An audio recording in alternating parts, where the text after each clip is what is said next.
ভারতের স্পিন নিয়ে সতর্ক নিউজিল্যান্ড, চ্যাম্পিয়ন্স ট্রফির ফাইনালে অনিশ্চিত ম্যাট হেনরি। ওয়ার্কলোড ম্যানেজমেন্টের জন্য ম্যাচ খেলা নিষেধ নাহিদ রানার, নির্ধারিত সময়ের আগে মাঠে নামাতে আবাহনীর আবেদন। ইয়াসির আলীর সেঞ্চুরিতে ধানমন্ডি স্পোর্টসের টানা দ্বিতীয় জয়, নার্ভাস 90-র শিকার আফিফ সাইফ। বরুণ চক্রবর্তীকে নিয়ে সতর্ক নিউজিল্যান্ড, গ্রুপ পর্বে স্পিনারের বিপক্ষে হিমশিম খেয়েছিল ব্ল্যাক ক্যাপস। তবে নিজেদের স্পিন শক্তির উপর আস্থা রাখছেন দলটির কোচ গ্যারি স্ট্রিট। ব্যাটিং অর্ডারেও পরিবর্তনের ইঙ্গিত দিয়েছে নিউজিল্যান্ড। ফাইনালের প্রস্তুতির আগে ভ্রমণ ক্লান্তি দূর করার চেষ্টায় রাচিন রবীন্দ্র, গ্লেন ফিলিপসরা। কৌতূহলী রাচিন রবীন্দ্র, সাথে কাইল জেমিসনও ছিলেন। জানতে ইচ্ছুক কি হচ্ছে টিম হোটেলের বাইরে। হেড কোচ গ্যারি স্ট্রিটকে ঘিরে গণমাধ্যম কর্মীরা। ভারত বধ আর দ্বিতীয় চ্যাম্পিয়ন্স ট্রফি জয়ের জন্য কি পরিকল্পনা জানার চেষ্টা। সেমিতে দক্ষিণ আফ্রিকাকে হারানো নিউজিল্যান্ড অবশ্য ভ্রমণ ক্লান্তি দূর করতে চায় সবার প্রথমে।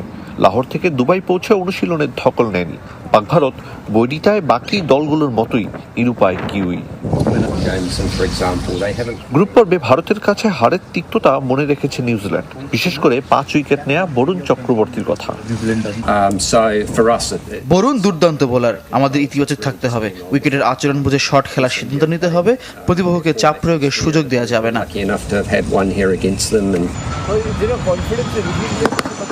দুবাইয়ের কন্ডিশনে নিজেদের স্পিন ইউনিটকেও এক্স ফ্যাক্টর হিসেবে বিবেচনা করছে নিউজিল্যান্ড। ভারতের ব্যাটিং গভীরতা নিয়ে চিন্তিত নন head coach. Mitchell Santner, Mark ব্রেসওয়েলদের উপর আস্থা। আমাদের 4 জন স্পিনার আছে যারা ব্যবধান গড়ে দেওয়ার সামর্থ্য রাখে। এক মাঠে ভারতের সব ম্যাচ হওয়ায় ভালো ধারণা থাকাটা স্বাভাবিক। আমাদের পরিকল্পনা সঠিক বাস্তবায়ন করতে হবে। নিউজিল্যান্ডের ব্যাটিং অর্ডারেও পরিবর্তনের ইঙ্গিত দিয়েছেন গ্যারি স্ট্রিট। ভারতীয় বোলারদের চ্যালেঞ্জ ছুড়তে বদলে যেতে পারে টপ অর্ডার ব্যাটার রাচিন রবীন্দ্রর পজিশন। আমি ভারত অস্ট্রেলিয়া সেমিফাইনাল দেখেছি। আমরা যে ম্যাচ খেলেছিলাম এর ভিন্ন কন্ডিশন নজরে এসেছে। পরিস্থিতি অনুযায়ী পরিবর্তনের পথ উন্মুক্ত। চ্যাম্পিয়ন্স ট্রফির ফাইনালের অনিশ্চিত নিউজিল্যান্ডের ম্যাট হেনরি, কাঁধের ইনজুরিতে ছিটকে যাওয়ার শঙ্কায় এই ডানহাতি পেসার। দলের বোলিং অ্যাটাকের মূল অস্ত্র ইনজুরিতে পড়ায় ফাইনালের 48 ঘন্টা আগে দুশ্চিন্তার কালো মেঘ ব্ল্যাক ক্যাপ শিবিরে। 10 উইকেট নিয়ে আসলে সর্বোচ্চ উইকেট শিকারী এই কিউই পেসার। কাঁধে আঘাত পেয়েছিলেন হেনরি, স্ক্যানও করা হয়েছে। তবে ম্যাচ খেলতে পারবেন কিনা তা নিশ্চিত নয়। শেষ পর্যন্ত ছিটকে গেলে তার পরিবর্তে একাদশের সুযোগ পেতে পারেন জ্যাকব ডাফি, যদিও এখনো পর্যন্ত টুর্নামেন্টে এক ম্যাচও খেলেননি ডাফি। ভারত ফাইনালে ওঠায় চ্যাম্পিয়ন্স ট্রফির শিরোপার লড়াই এখন দুবাইয়ে। আইসিসির সহযোগী দেশ আরব আমিরাত। তবে দুবাই স্টেডিয়াম সাক্ষী হয়েছে বড় বড় সব টুর্নামেন্ট ও দ্বিপাক্ষিক সিরিজের। ফটো গ্যালারিতে শোভা পায় সেরা মুহূর্তগুলো। অত্যাধুনিক এই ভেন্যু ঘুরে দেখে আরও জানাচ্ছেন।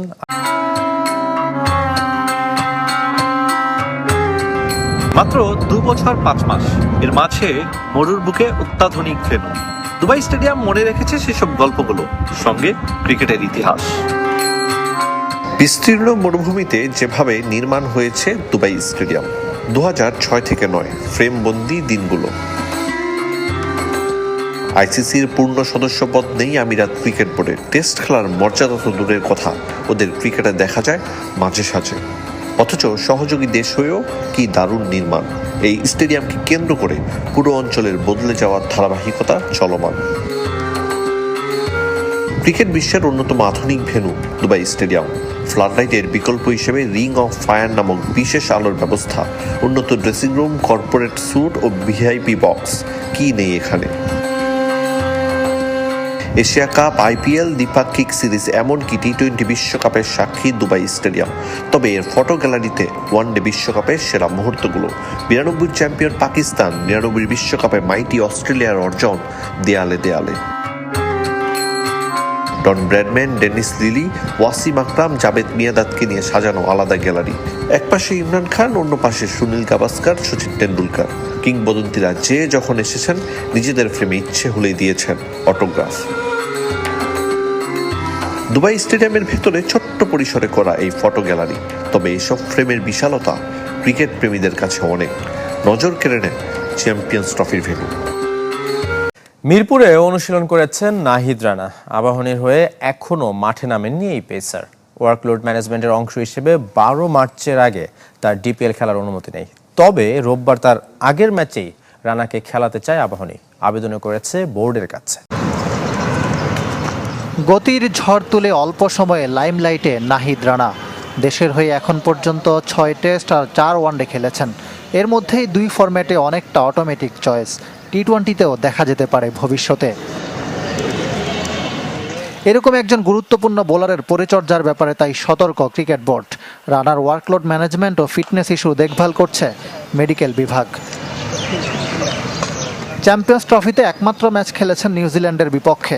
দেশে ফিরে জাতীয় দলের অন্যরা যখন প্রিমিয়ার লিগ নিয়ে ব্যস্ত, নাহিদ রানা তখন ছিলেন বিশ্রামে। তাকে ছাড়াই ম্যাচ খেলছে আবাহনী।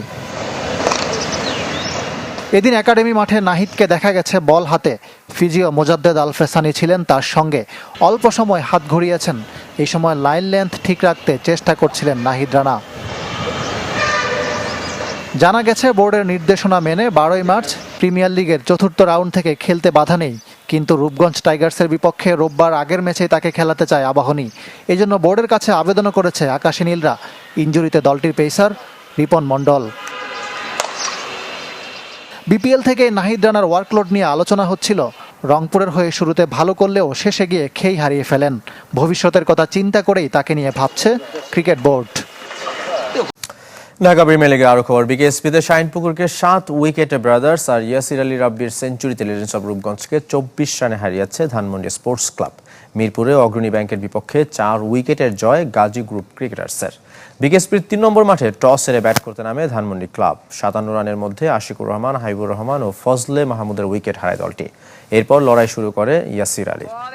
তুলে নেন আসরে নিজের প্রথম সেঞ্চুরি। শেষ পর্যন্ত অপরাজিত ছিলেন 143 রানে। তার 121 বলের ইনিংসে ছিল 7টি করে 4 ও 6। তার সাথে মঈন খানের 62 ও জিয়াউর রহমানের 40 রানে ভর করে 7 উইকেটে 332 রানের পাহাড় সম পুঁজি পায় ধানমন্ডি স্পোর্টস ক্লাব। তানভীর ইসলামের 3 উইকেট, জবাবে 9 উইকেটে 308 রানে থামে legends of Rupganj. Saif Hasan. Saudi আরবে বাংলাদেশ দলের সাথে যোগ দিয়েছেন ডিফেন্ডার রহমত মিয়া। 5 মার্চ ঢাকা থেকে 28 ফুটবলার যাবার কথা থাকলেও ভিসা জটিলতায় যেতে পারেনি রহমত। শনিবার সুদানের সাথে অনুশীলন ম্যাচ খেলার কথা বাংলাদেশের। এর আগে শুক্রবার সকালে টিম হোটেলে হয়েছে জিম সেশন। সদ্য যোগ দেওয়া রহমত ছাড়া বাকি ফুটবলাররা 3 গ্রুপে ভাগ হয়ে জিম করেছেন। রাতে হবে মাঠের অনুশীলন। দ্বিতীয় দিনের মতো আল তাইফে ঘাম ঝরাবেন জামাল রাকিবরা। ঢাকা আর সৌদির অনুশীলনের পরীক্ষা হয়ে অপেক্ষায় সুদান ম্যাচ। এদিকে ভারত দলে অবসর ভেঙে সুনীল ছেত্রীর ফেরার খবরে বিচলিত নন বাংলাদেশ ফুটবলাররা, বরং 25 মার্চ মাঠের লড়াইয়ের অপেক্ষায় তারা। প্রিপারেশন আলহামদুলিল্লাহ অনেক ভালো সবার। আর ইন্ডিয়ান ম্যাচটা আমাদের সবার জন্য অনেক এক্সাইটিং একটা ম্যাচ। এই ম্যাচে আমরা সব প্লেয়াররাই চাই অনেক ভালো ফুটবল খেলতে। বাংলাদেশ ক্রিকেট থেকে অবসর নিলেন মুশফিকুর রহিম।